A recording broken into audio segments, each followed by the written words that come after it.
It's me, it's the one, the only Paul Friends, welcoming you to Starfleet Universe On Call. And tonight we have Barry. We were hoping, beyond all hope, that Peter Bacchio could show up because he is Mr. Alunda, and that's one thing we'll be discussing at the moment. Just to let you know, Russ, YouTube. Okay, one quick thing before we start. That is one thing about YouTube. YouTube no longer allows a quick Hangouts. It allowed me to stream my screen without having a video camera watching my face. Because at the moment I don't have a video camera that's connected to this computer. So I'd have to do some minor things to deal with that. So at the moment, what I'm doing with YouTube is I'm recording using OBS. I am going to be converting it from the format that OBS creates, and then I'm uploading it to YouTube after I do some minor bit of editing on that stream, on that video. So it should be interesting to see how that turns out and see if that's okay, because of the whole thing with, they removed Hangouts from Google. Thank you very much. Yeah.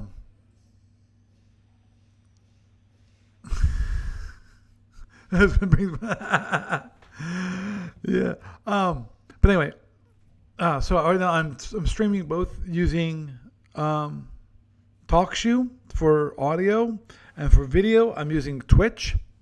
So if you want to listen to me over at Twitch, you can do that, twitch.tv, and the stream, just look for SFU On Call and you will find it there.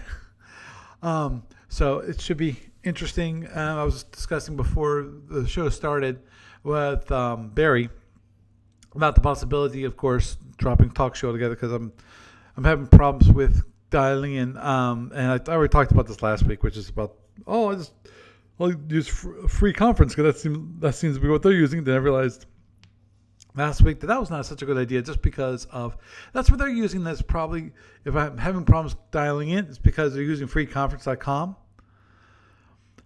And I know I don't even have to even think about it, because I know what would happen if I actually squawk at the TalkShoe people.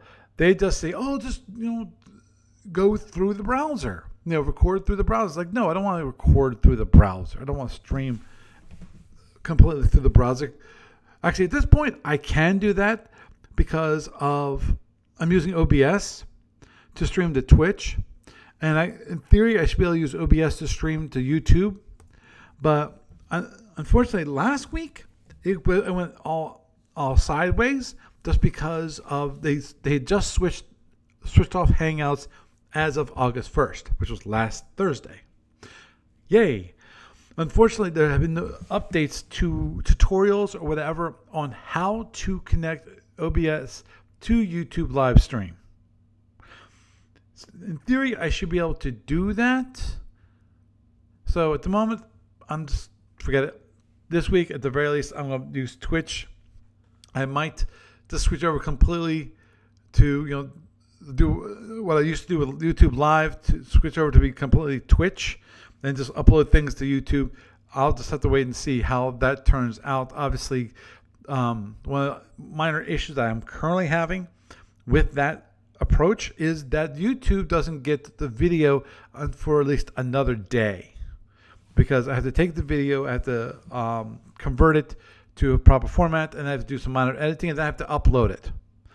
So, and usually it's pretty late by the time I get done the podcast. So it usually takes me maybe an extra day at the moment. That was last week. I'll see if I can get it done a little faster this week, because I now know what tools I need to do the conversion. So we'll just have to wait and see. But in the meantime, we're going to have a wonderful time talking to Barry about the Alunda, and maybe Peter Bacchia, our resident expert on Alunda, would actually be able to at least email me about after listening to the podcast saying, you got this wrong, got this wrong, got this wrong. These are some of the tactics that you totally miss, which is good. That would not be that abnormal. I really don't think that's going to be that abnormal. But anyhow, because I'm not that familiar with the tactics, I'm not sure how well Barry is. We'll find out soon enough. I've got Barry muted at the moment, so we can't talk about that. But we will be doing it. I promise you. So, with that, I will bring in Barry. Hey, Barry. Hey, how are you doing? Good. I'm doing good. Okay, so the Alunda is an interesting ship. In some ways, it's pretty standard, but in other ways, it's not. It's not quite as out there as, say, a Andromedan or a Soldra, but it's got some different things to it. Uses standard shields, it uses standard warp, uses standard impulse, it uses standard APRs. The batteries are different, the weapons are different, and it's got two systems that nobody else has. Oh, yeah. So the first thing to notice about the batteries is that it's a 3-box battery. Right. On the tournament cruiser. Mm-hmm. And each box in the battery can hold 5 points of power. But you can only pull power from one box at a time, per turn. So you could get the 15 points of power out of the battery, but it'll take you 3 turns to do it. And then you can only use APRs to recharge the adrenaline batteries. Okay, so you actually can, in addition to the normal automatic recharging of the batteries, you can actually put in energy yourself. Yes, you can use your APRs to recharge it. The whole box of all three combined regenerates 1 point of power per turn, not 1 point of power per box per turn. So it's not like you're getting 3 points of power per turn, you're getting 1. So it's basically another source of energy. Mm-hmm. But because it can only be charged with APR power, it means that ship has no reserve warp, no reserve impulse. So right. That is a limitation on it, which is it's just something you have to work with. Right, definitely, especially given that means there is no unplotted mid-turn speed changes. Correct. And when it comes to tax, if you do it in an ED, emergency deceleration for those folks who don't know what that means. You are not turning, you are not tacking, you're not moving, you're stuck in that. Yeah, you're stuck for the rest of the just, turn. Yeah, stuck just facing. You can't even rotate. Mm-hmm. Oh, agreed. And which definitely makes things difficult. If you don't need to rotate your. Also, if you hit the tournament boundary, same thing. Right. Yeah. So somebody who grabs you in a tractor and pushes you into the wall, you're not moving. The weapons, and Peter and I have been going back and forth about this one for years and years, and it's been a long time since I last talked to him about it, but balancing the ship in terms of the number of bio bolts, which is the primary weapon system on the ship. And I think the original tournament cruiser I was given had 10 bio bolts on it. And I think we played with a version that had 12. And I think 12 is a little overkill and 10 is not enough. we're trying to figure out where to put things. Right. Understood. But the biobolts, interestingly enough, they are hit on torps or drones, but they are not hit on phasers.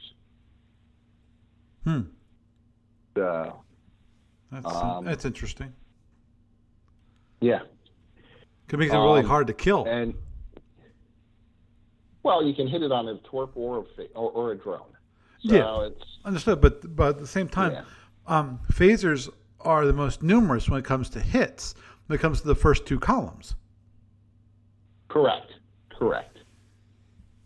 So that makes that when it comes to the biobolts are a lot more. They last longer, basically. But of course, also you have a lot of them. Right, and it seems like the plasma whips, which they're free when it comes to energy, but the problem is that you only can fire once every turn.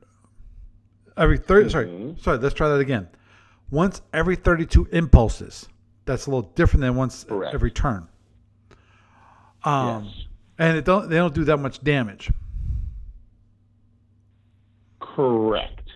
That's what they never. Well, okay, I forgot to read up on the PCGs. Yeah, the PCG is it doesn't do any damage. It's I forgot. That's the cloud. Yes. Thing. Yeah. Okay. So getting back to the biobolts, so they do they can damage plasmas just like phasers. So they're essentially the phasers of the ship. Right. Or your yeah. weapons, With a number of them, that makes sense. How much? Yeah. And you can put a half a point, 1 point, 2 points, or 4 points of power into each biobolt. And there is a ship-wide capacitor. And the capacitor does not get damaged. The only way to even do anything to the capacitor is to blow up the ship. Mm-hmm. But other than that, you never lose any capacitor. So you could lose 9 of your 10 biovolts and your capacitor is completely intact. In fact, you could lose all 10 of them and your capacitor is still intact. Right. And then it's just a matter of repairing enough biovolts to shoot with it. Right. And here's the interesting part about biobolts is that capacitor. The capacitor is not tied to a biobolt, meaning that Correct. If a biobolt is destroyed, the capacitor is not also destroyed. Correct. And there is no limit to the capacity of the capacitor. Right. If you had 100 points of power, you could put 100 points into it. It doesn't care. Agreed. The weird part for me was that it's not.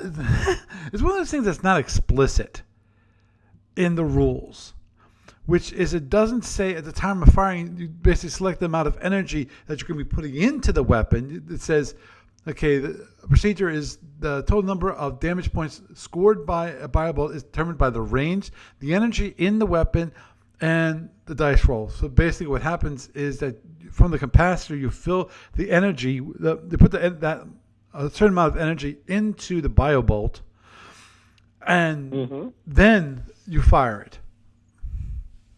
Correct. But that's one thing that it's never explicitly mentioned. It's just an assumption because it's a capacitor. Yeah. So the way we've been using it is, let's say I have 12 points of power in the capacitor. I can fire, and let's say I've got 6 biobolts in arc that I want to fire. I can fire them as half point energy, in which case I'm pulling 3 points of power out of the cap. I fire them as 1 point. I can fire them as 2s, or I can fire them as a mixture. So some of them are different energy levels. So right. I choose which ones, and then I pull the appropriate amount of power out of the capacitor. Right. Yeah. I was just mentioning in the rules, it's not explicit. Actually, I did real quick check on the discussion board, and it does not mention. No one's actually brought up that issue. I've never. Yeah, it didn't seem like it was a relevant issue. It's always that was the assumption is that okay, Right. I've got 12 Yeah, but points of power in my capacitor, that's something that usually and I'm SFB firing they this one, this one, this one, this one. I right. just happen to have enough But power to cover it. Barry, the thing is that normally with SFB they don't like Yeah. assumptions. They like explicitly stating it in the rule. Usually, if You're right. it's not And- explicitly stated in the rule, it does not. You cannot do that. Well, how else would you use? I understand. I understand Yeah. that we can do that assumption. We can do that implicit logic, but there's nothing that says that's how it works. You know. So. I had never noticed that. Interesting. Let me look at the.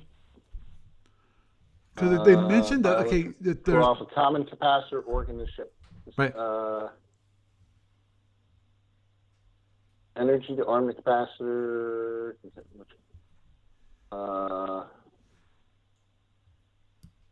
The reserve power may be added to it during the turn.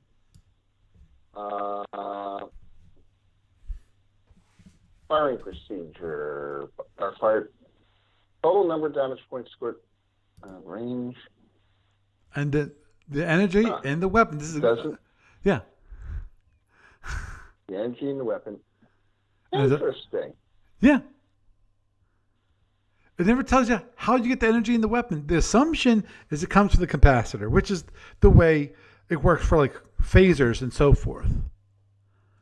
Well, it says in the intro that and runoff of a power storage organ that is functionally similar to the electric organ. Interesting. Bioelectric volts draw of a common capacitor organ. This capacitor has no maximum amount of power it can store for use in any given turn. It loses half of the energy stored in it during the repair stage of the record-keeping phase after repairs are announced. Right. It's something along the lines of what the Saltorian particle cannons do, which is it requires that you put half amount of power that's in the capacitor. You have to charge it to hold the other half. Well, this is a little different. I can put zero power into the capacitor, and it loses half its power. So I can. Oh, yeah, okay, you're right. You're right. So So unless you actually put holding energy, and it's just right. Yeah, just half the energy goes away. Yeah, it dissipates half the energy every single turn. Okay. Oh, yes. that's an interesting way of doing that, huh? Yeah. Okay, moving on. Moving on. So basically, the more power I put in, the less accurate it is, but the more damage it does. And if I put 4 points of power in, it's a killer kick-ass weapon. It can do more damage than an overloaded disruptor. Oh yeah, we can do up to 12 points of power, 12 points of damage. Of course, that requires 4 points of power. Takes 4 points of power. And it's range 2. Capacitor. Well, there is no. Let's see. At range 2, it does 12 points of damage. Right. At range 4, it does 11. Right. At range 7, it's still doing 10. Right. But and also, the good thing about it is it's 2d6.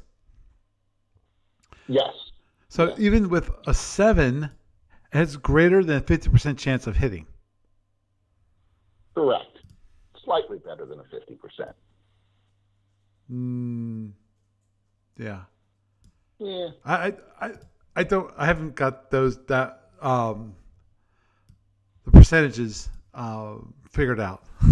But I'm pretty sure it's a little bit. I'm pretty sure it's above 50%. Like 3.5. What's that? I'm pretty sure it's above 50%. It's above 50%. It's above 50%, but it's not like four. It's like not like a hit number of four, or 1, 2, or 3, or 4. It's like 1, Right. 2, 3, or 3.5. But it's not 2/3. Right. At range 4, it is 2/3, roughly.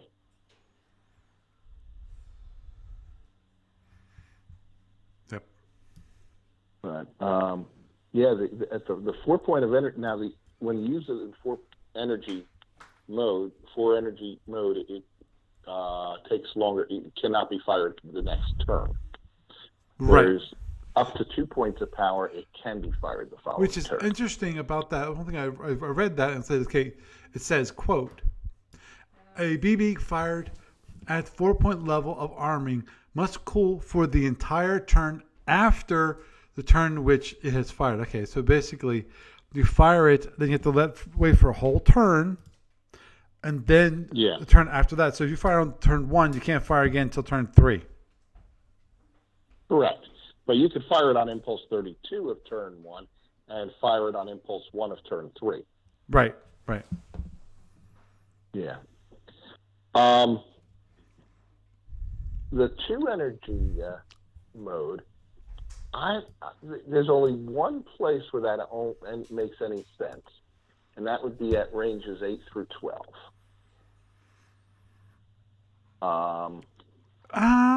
Because I disagree with that. And here's why I disagree. The reason why I disagree with that is because of the good thing about 2 points of energy is that, yes, it doesn't do nearly as much damage as a 4 point. Less than half. Yeah. But right. You can fire it every turn. Yes. Yes, you can. So if you go to 1 point of energy, it's well, certainly. Let's say you look at range 5 through 7, you get 3 points of damage for 1 point of energy and 4 points of damage for 2 points of energy. But the 1 point of energy is a better hit number. That's true. Yeah. So you get much better hit numbers with 1 point of energy. And if you have, say, 4 points of energy, you're going to do far better firing 4 bio bolts at 1 energy than 2 at 2 energy. Good point. The only time which makes it so that the only time you'd want to actually fire it with 2 points of energy is when you don't have that many weapons left.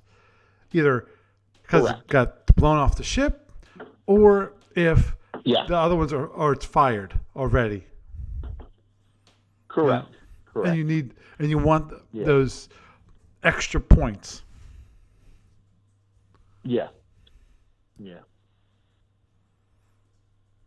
But and it gets, the less energy you put into the weapon, each shot, the more efficient it gets. Mm-hmm. So that's an interesting thing, and it damages plasmas.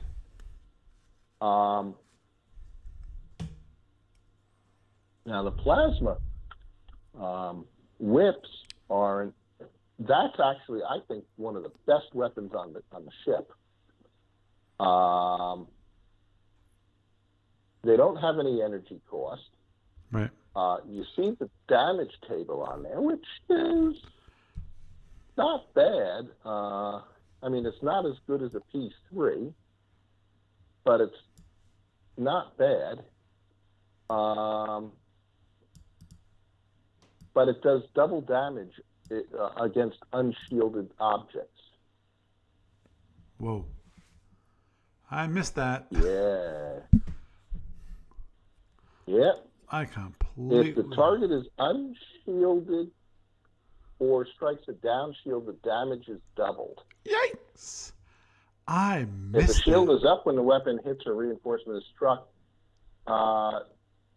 the number of hits which penetrate as internals are doubled. Wow.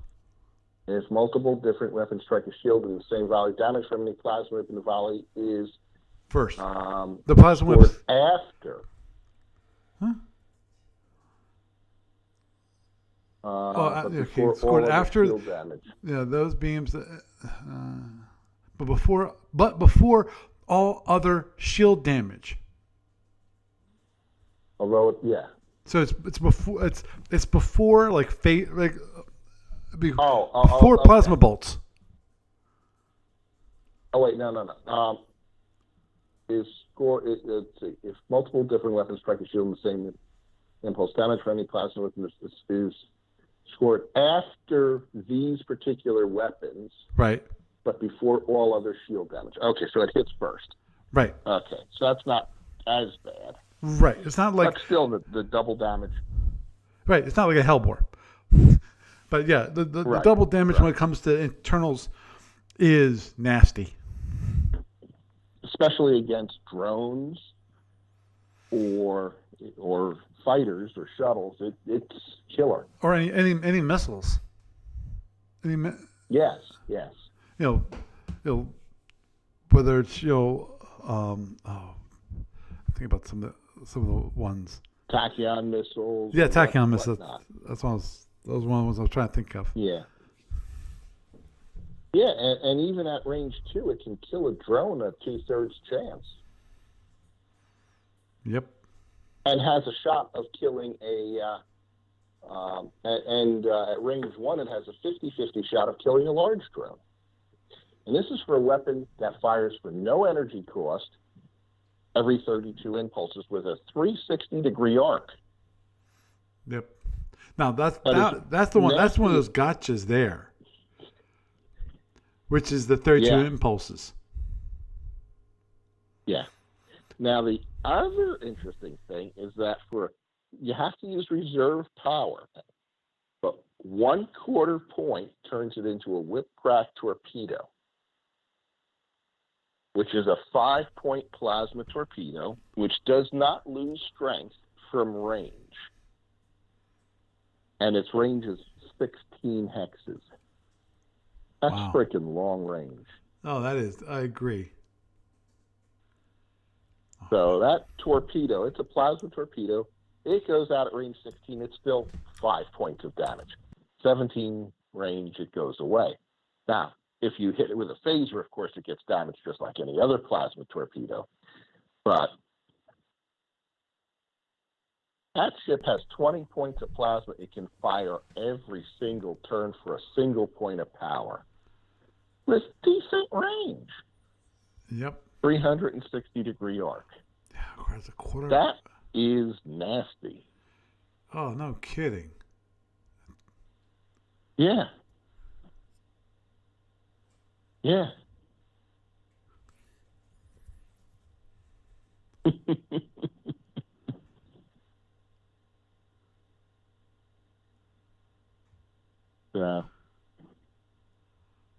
Yeah, those plasma whip crack torpedoes. That's a nasty system. Of course, it has to take reserve. It takes reserve power only to fire it. Right. Eh. Yeah, this Now, means the you have to make other- sure that your adrenaline batteries are charged. And okay, I think you might mention it, but I might have missed it. When it comes to adrenaline batteries, one thing is that you can only use one adrenaline battery per turn. So you have to select one, Correct. and then you just use that one for that turn. Correct. Okay. So no matter whether it has one Now, what it point doesn't- of power or 5 points of power, that it is what it is. Right. Now, what it doesn't say is, does that mean you select one and you can only charge and discharge that one? Or does it mean that you can charge them all a little bit and only discharge from one? The rules don't really say. Mm-hmm.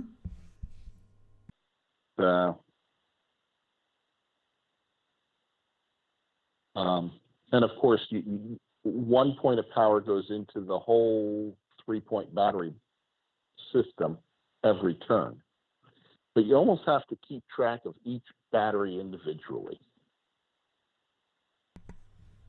Agreed. And that, which to me, I mean, it's kind of weird about this ship in that you have to keep track of the individual boxes separately, correct? Correct. Which means I'm not sure why. There's one little quirk about the SSD that I don't understand, which is why aren't they numbered? Like the Andromedans. The Andromedans, they have their batteries numbered. You're right. You're right. You know, because I know with the Andromedans, you need to keep track of the individual batteries and how much energy is in each, because of the whole problem that if a battery is destroyed, all the energy in that battery is destroyed with it. Yes. Right. But with the Andromedan, you can transfer energy between one battery and another willy-nilly. Is that correct? That's my understanding, yes. Yeah, there's no limitation about transferring energy between battery boxes on an Andro. This one, I'm not. It doesn't stay. So they probably need to clarify the rules on the batteries. Oh, agreed. Yeah. And the next system to discuss is the ARF, the attractor repulsor field. Ah, yes, ARF. And that one, ARF. Yeah. Let me reread that one. The obviously the tough part about the ARFs are they cost 4 points of power. Also, they can fire up to range 5, and you roll a 1. If you roll 1 to 4 to hit, at range 5, it's effective to range 5. If you roll 5 to 6, it's only effective to range 3. So, but if the target's at range 5, basically you missed. Yes. That's what that means. If it's over 3, you missed. Right. And then you have to decide when you fire it, is it going to be pushing or is it going to be pulling? Correct. Now, of course, there's an issue with that, which is if you're pulling, it keeps pulling until you turn it off or until range 0. Correct. And if you're pushing, it will push it all the way out to range 5. Actually, it all the way out to range 6. It'll push it out to range 6, and then die. Right. Now, the one thing that I think you mentioned last week, but it's not true, which is you can't push someone into a tournament barrier.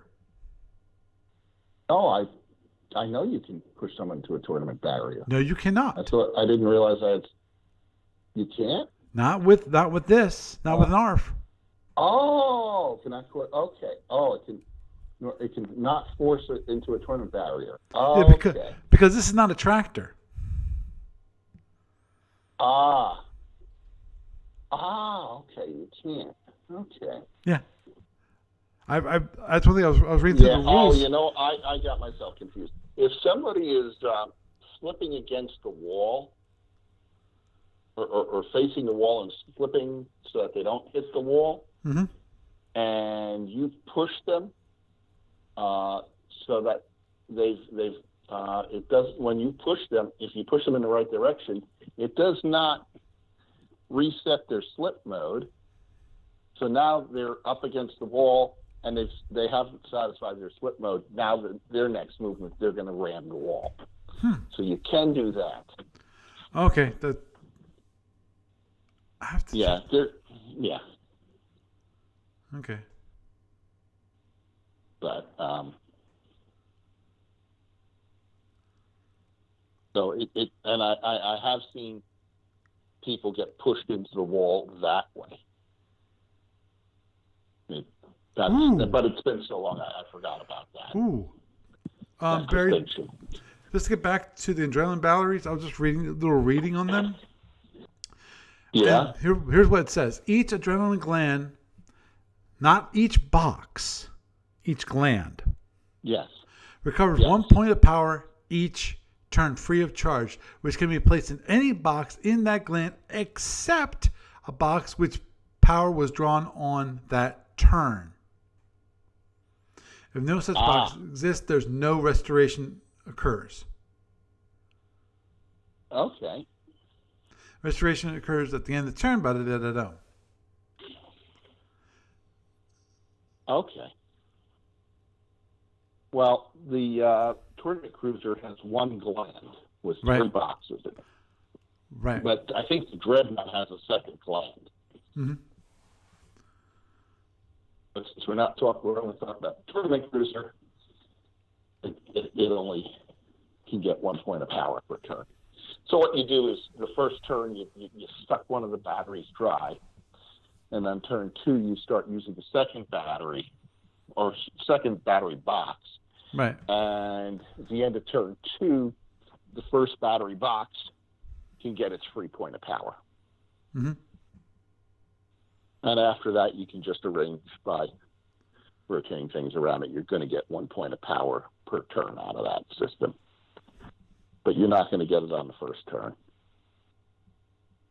And you're basically not going to have it usable on the second turn. Although, to tell you the truth, you got turn 1, you have 5 points of power to use extra. And turn 2, you have 5 points of power extra. So, yeah.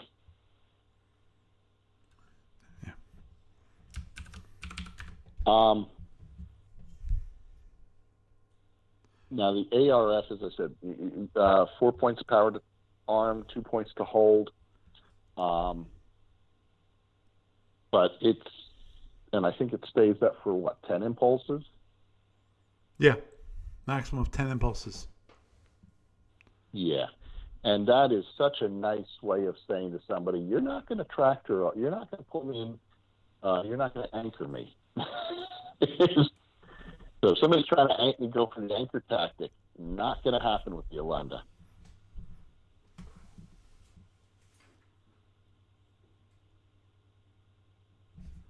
Although the way to get around that is just to, okay, he's pushing me away. You can try to push yourself away from him and try to get to range 6, which turns off, so he doesn't get the full 10 impulses of push.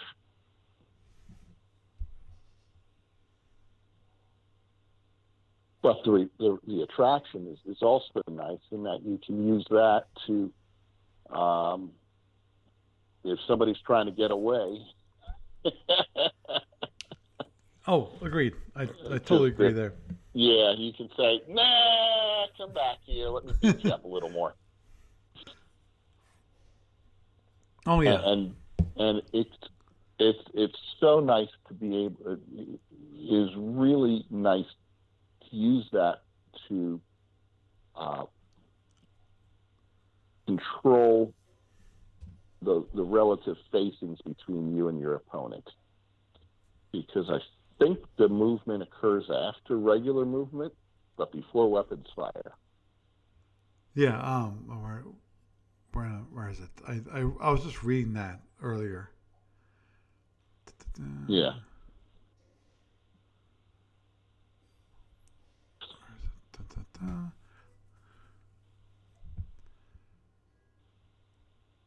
Boom, boom.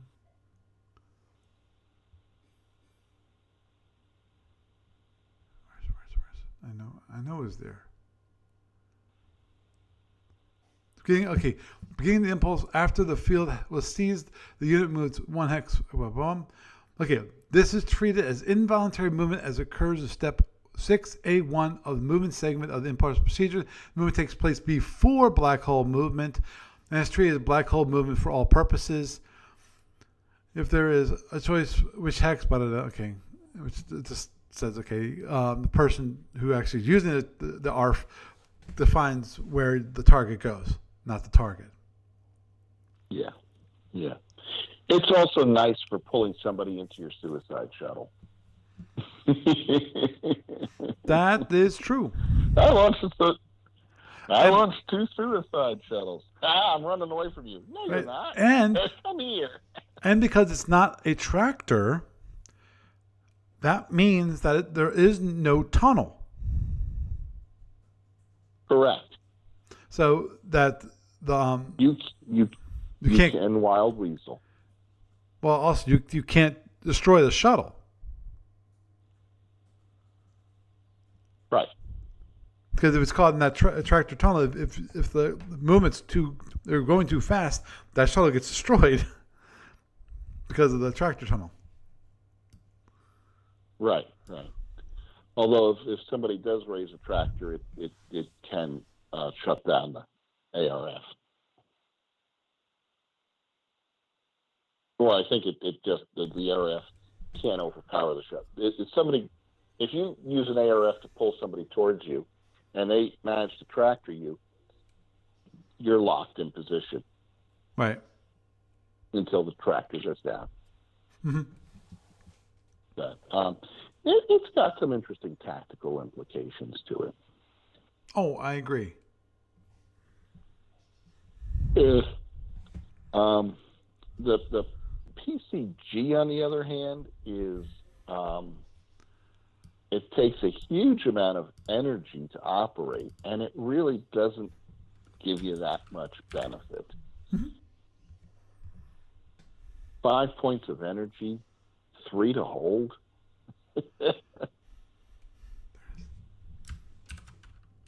It's like I've never seen anybody actually use it because it's like too expensive. Oh, understood. So it requires 5 not points of even energy as for good any source. This could be either allocated or reserve. Yeah. Yeah. Okay. You can do the whole contingency power. That's good to see. You could. Oh, actually, no. Actually, the power short, the plasma co-generator can be undercharged and fire with less energy, but this generates fewer cloud hexes. A PCG armed with 3 points of energy will generate only the first 4 hexes of the cloud. PCG armed with 1 point of energy will regenerate the first hex of the cloud. So, in theory, it could be kind of cheap. It doesn't have to be 5 points of power. Depends on how many hexes you want to generate. Well, so what is the effect on seeking weapons? Let me go take a look. Seeking weapons that hit a unit located within the plasma cloud roll basically the normal cloaking adjustment roll as though the target were cloaked. The target unit is cloaked. Roll if the target unit is cloaked. Roll twice on the chart. But here's the problem with that. You generate it behind you. Understood. So the seeking weapon goes through it. Does it degrade the seeking weapon when it goes through it? Or only if it hits while it's in it? Okay. Seeking weapons with FP rule numbers, plasma implosion, torpedo, suffer effects of 4 points of phaser damage per cloud hex traversed. Okay. And drone type weapons, tachyon missiles and drones, count each impulse in a cloud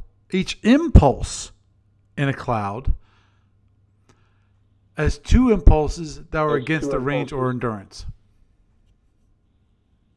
Which is almost meaningless. Right. So it has virtually no effect on drones.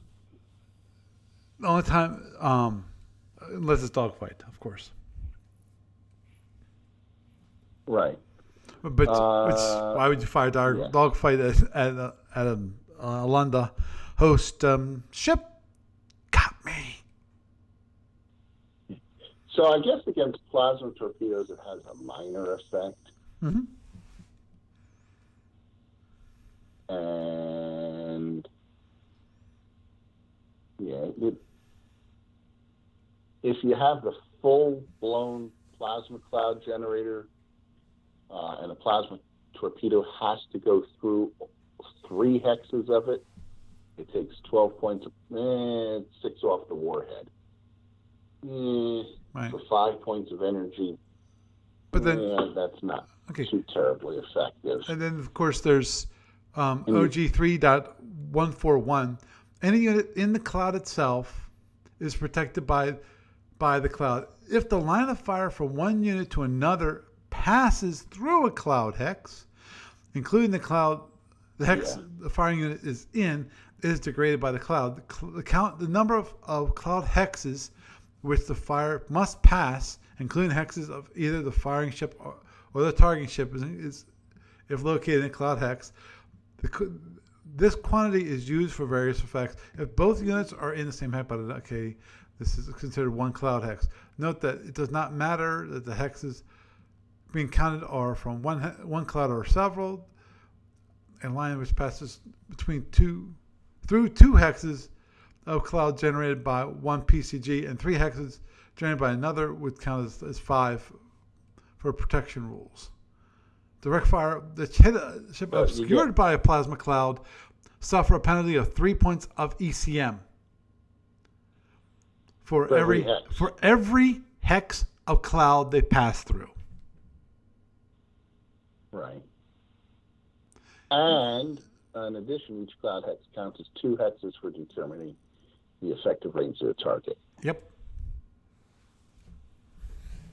So, seeking weapon or direct fire weapons are pretty badly degraded. Right. But,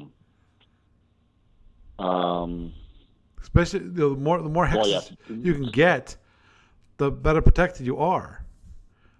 Because one hex would be basically a +1. A shift of 1. Right. 2 hexes, a shift Plus of 2 on the roll.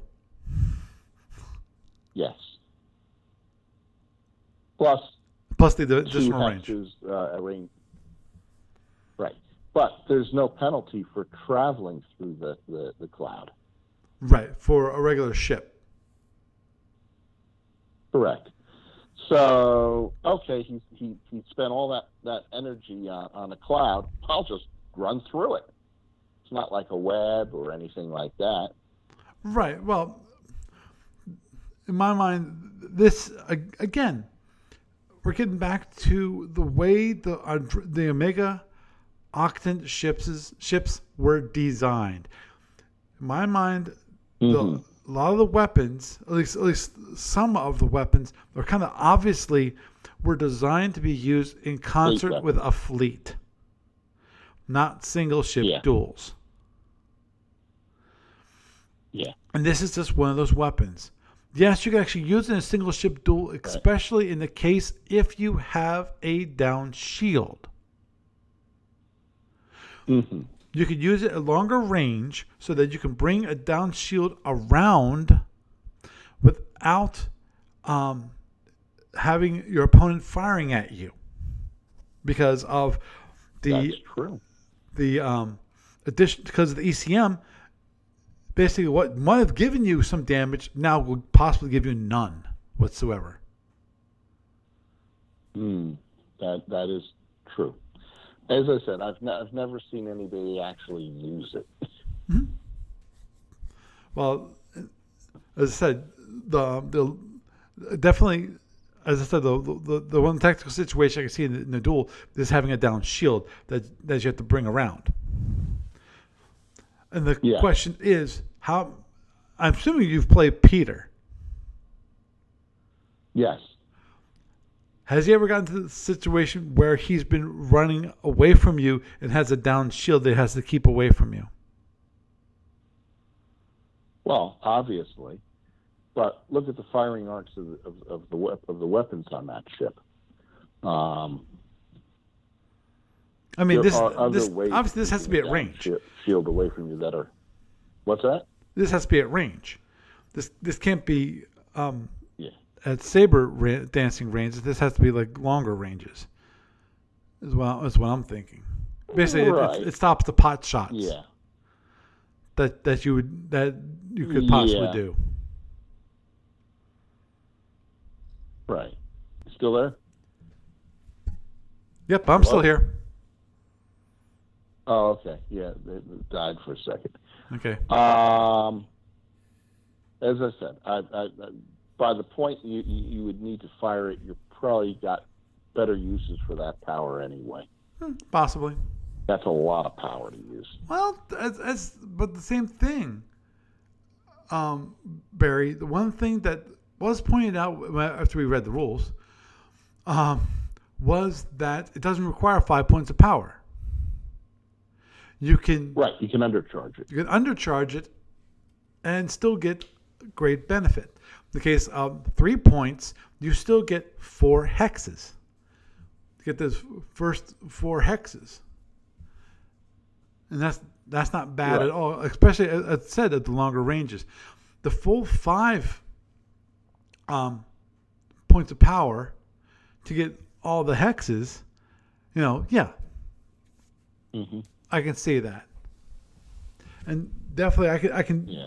This is one of those ones that, again, it's really optimized for fleet battles. In this case, big surprise. It's meant for as a disengagement tool, a way of escaping with your ship intact. Yeah. This is not like Yeah. a Tholian web, where the whole idea of a Tholian web is that you stand your ground. Say, come on, come to me. I've got the stronger defensive position. No, this is more of I need to run away. I'm running. I'm disengaging. I'm covering my ass. Right, exactly. Yeah. That would be interesting, actually. Retrograde. Yeah. For Alunda's ship. Because what are you doing? You fire since the cloud hex behind you, and then you back right through it. Yes, that would be a way to help use it. So, wow, that definitely could benefit you in the case of after you stop, trying to get started again. Yeah. So actually, the funny part is that if you had the power, that might not be a bad thing if you had to. Not if you had to, but yeah. If you had to run into the tournament barrier, where you stop, you can't turn, but you have the cloud to very least put up a barrier so that Sun protection. Right. Yeah. Get some protection. Yes. Yeah. Especially because let me look at this, because I think the cloud one hex. Okay. No, it's directly behind. Okay. The impulse device is activated. One hex of plasma is created in the hex directly behind the ship. So it's not created so it's in the same hex as the ship. It's one hex behind the ship. Okay. Correct. I was hoping the same hex. Could that be? Well, That would be a benefit. yeah, but It's not the way it works, unfortunately. no. Nope.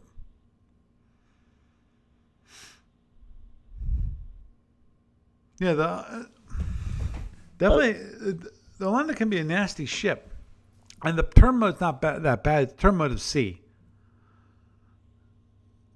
Yeah. Oh, there's no doubt about it. I've never seen Peter lose in that ship. Mm-hmm. Now, Now, having said that, Peter's a really good player. right. See that's what I was kind of hit on, which is that if someone's flying the ship against Peter,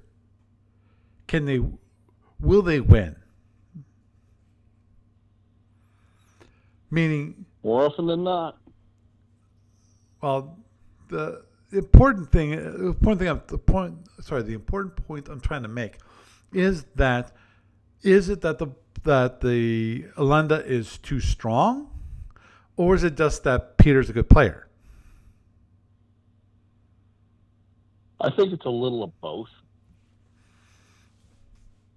Yeah, well, the only way to obviously test that is we have to test the ship with someone other than Peter.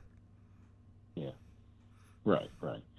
The one with 10 biobolts felt like it was not quite powerful enough, but 12 is way overkill.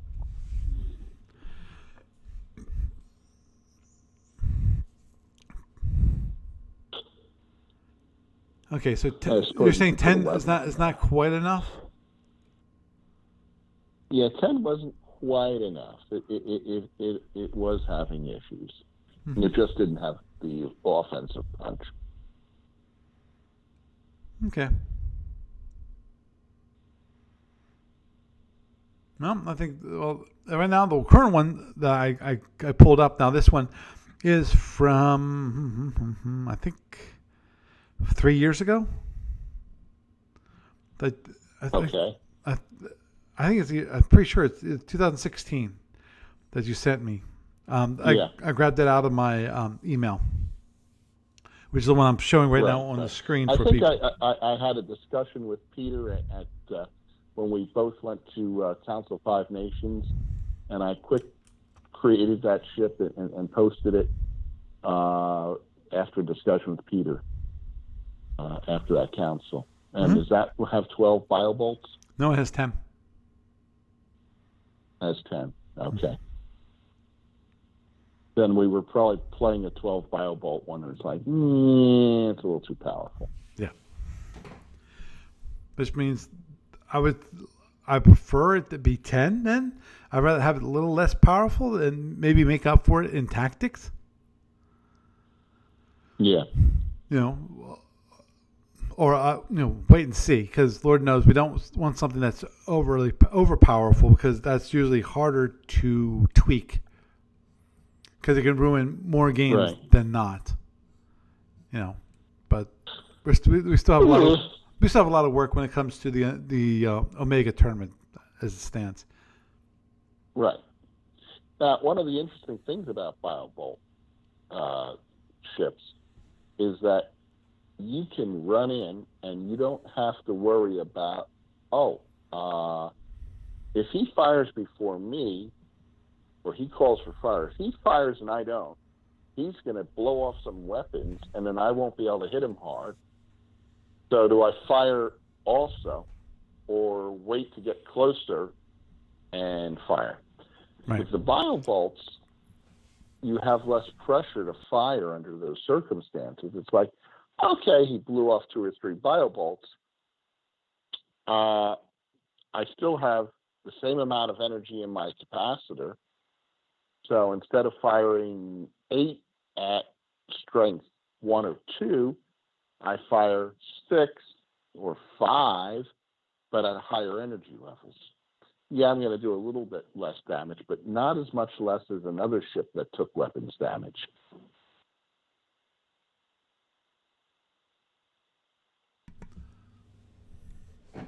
Understood. So, that is a nice feature of the biobolt, is that you can adjust based on how many you still have left. Mm-hmm. And definitely, personally, that's one thing I do like, which is weapons that use capacitors, because it gives greater flexibility. Yes. Oh, yeah. The other thing about the Alunda is it can pretty much fight out of any shield facing. Remember, you've got these biobolts that can do the damage, more damage than an overloaded disruptor. You've got some that are a number of them that can fire to the rear. Agreed. That's a heck of a lot of firepower all the way around. Mm-hmm. Yeah, the rear. I'm looking at them. I'm trying to calculate real quick. Them. Yeah, the sides you can get like 4 bio bolts for each side. Rear you can get like 3 per shield. Yeah. After you get outside the forward extended arc. Right. And then of course the forward arc That's is still a lot. you've got actually the forward arc you've got 6. Yeah. And if you're directly in front, center line, that's 8 of them. Yeah. So, to say the very least, a person going against the Alunda ship, do not get yourself center lined. Yeah. Of course, if you've got yourself center lined, if he puts a lot of power into the capacitor, he's not moving very quickly. Agreed, but invariably, what do you do with capacitors? You charge them, at least to a certain degree, on off turns. When either on a turn that you had planned on not fighting them, you want to do a little repair work, or that's the way it happens. He ran away, and you're chasing him, but you can't get him, so you're just ends up being just a charge turn. Well, except for the fact that it's a leaky capacitor, and it leaks pretty badly. Oh, understood. I trust me, I do understand that, but still, that if you put energy back into the capacitor, you can actually keep it charged, and for less cost than using that same amount of energy every single turn. Yes, yes. That's what's a strange way of thinking about it, which is if you fire three weapons for 12, let's say 4 points per. That's 12 points of energy that you actually have to allocate for. But if that's if you had 12 points of energy that you put in on turn 1 and you don't fire until turn 2, and you just have to put 6 points of energy into the capacitor. Now those 12-point weapons only cost you 6. Right. For that turn anyway. At least. Yeah. Because it's like anything else. If you let's say that you charge a disruptor and you weren't able to use it for a turn, well, it's wasted energy. While at the very least for completely wasted. The bio bolt it's into a capacitor, so only half the energy is actually wasted. Yeah.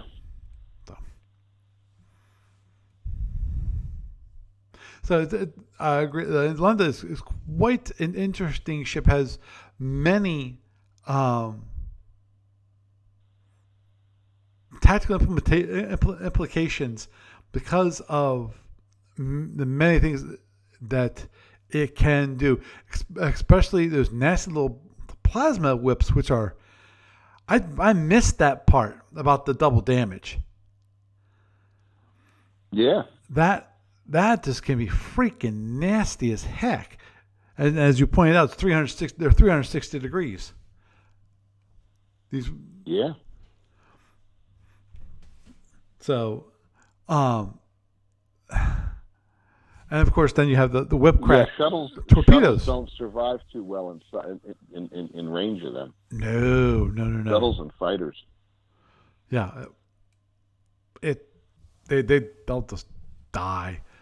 And the worst thing is that they cost no energy. Yeah.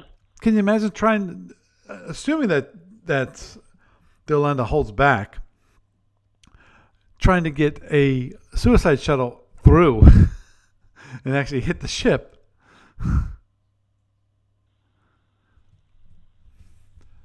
Yeah. Actually, I don't think the bio bolts are considered heavy weapons for firing at smaller targets. Correct. Okay. Bang. I know. Definitely one of the stronger ships in the Omega. Oh, yeah. No doubt about it. Okay, well, I think with that, we will wrap up for this evening. I think so. What are we going to talk about for next week's ship? Okay, what have we got left?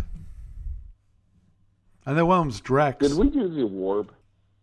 No, we have Drex. not done the Warb. Yes, the Drex. We have not done the Warp. We We could have do the Drex. I've actually got more playtest time on the Drex. That was an interesting ship. Okay. Then we'll hit on the Drex next week. Okay. Did you ever send me a tournament ship for the Drex? There is one on the client. Okay. Then you did. Okay. I will make sure that I have that picture available so that people can see it when we are streaming this. Okay. Okay. Well, you have a good night. You too. Good night. Bye. Bye. So, a nice discussion with Barry about this wonderful Alunda ship, and Lord knows, nasty little sucker. To me, the weirdness is I'm seeing these ships, I'm seeing these weapons, and I'm going, and they had difficulties with the Andromedans. I don't know what it is, maybe. Okay, I honestly haven't tried flying a normal Andromedan ship against an Omega because in theory, the Omegas, the Andromedans did quite well against them until they had the gunships. So, just have to. I'll probably have to play it out one time and see how all that works. It should be interesting. Oh yeah, Dave pointed out that the four we have not hit is the Rin, the Warb, the Drex, and the Soldra. The Rin, no, I don't think we're going to. Well, we might discuss the Rin, but the Rin is definitely not going to be in the tournament at all, just because it's such a specialized ship. It's designed mainly for within its own the Rin cluster. Outside the cluster, it don't work. Actually, the Rin. Yeah, wait a minute. The Rin, isn't that part of the Otholian galaxy? Weren't they that? I'd have to check. But anyhow, get back. So it'll be interesting. We'll hit the Drex. The Drex are nasty little suckers.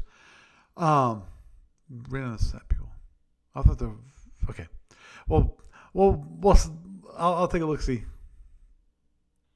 Right. The Rin had no engines. They transport everything. They actually transport the ships, and they did that within the Rin cluster. Yeah, it's really kind of crazy stuff.